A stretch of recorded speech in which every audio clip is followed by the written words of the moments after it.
A blistering opening 20 minutes from England saw them defeat neighbours Wales by 3-0 as rivalries were renewed at Wembley Stadium, with the Three Lions coming out on top against the Dragon.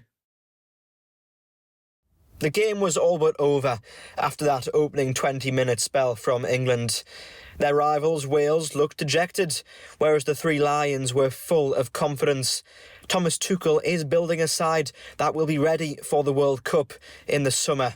And at present, he is doing so without several big names who graced the England squad in the European Championships last year. They will have to earn their places back, and after another good display against Wales, that will certainly not be an easy task. Of course, there are further opportunities for those names to get back in the England squad, but according to Tuchel's ethos, they will have to earn it for themselves. So let's go back through the game to see how it happened. As international friendlies go, the build-up to England versus Wales did provide more edge than usual. However, when Morgan Rogers found the net from a corner just minutes into the match, that edge started to dwindle, and it was all but gone when Ollie Watkins tapped home from close range to make it 2-0. England's third goal of the evening came after just 20 minutes when Bukayo Saka, drifting in off the right wing, curled past Carl Darlow in the Welsh net. On the touchline, Craig Bellamy looked shell-shocked, much like a lot of his players on the pitch. With the outcome all but decided by half-time, Wales opted mainly for damage limitation in the second half, and they did create some of their own openings, whilst England were unable to add to their tally, with Thomas Tuchel slightly frustrated with the lack of atmosphere from the home fans. First of all, I said the support in Serbia was absolutely fantastic. When we played last time in Serbia, I said it and I meant it.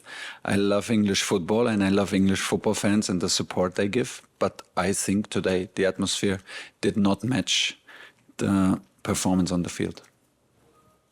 Just following on from that, Thomas, you went away to the Belgrade Bear Pit, I think it was called. There was a hostile, passionate crowd from the Welsh travelling fans tonight. What have you learnt from your players about how they react to sort of hostile atmospheres in matches?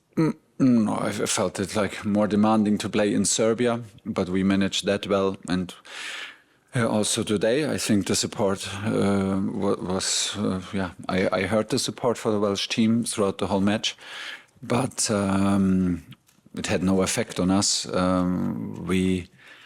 We played with a lot of effort. We played very smart. We only had 1.5 days to prepare a very complicated opponent because they're very well drilled and very well coached, even in the deep build-up. So we still wanted to play a high pressing.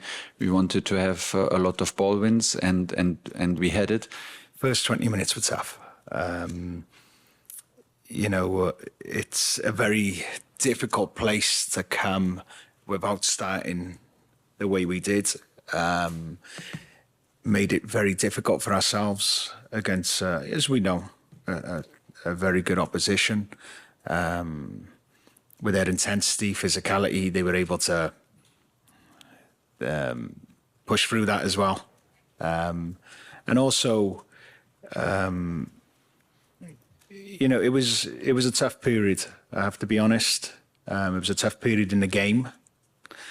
Not a tough period in life, Geraint, so be careful what you say. Yeah, no, it was all good.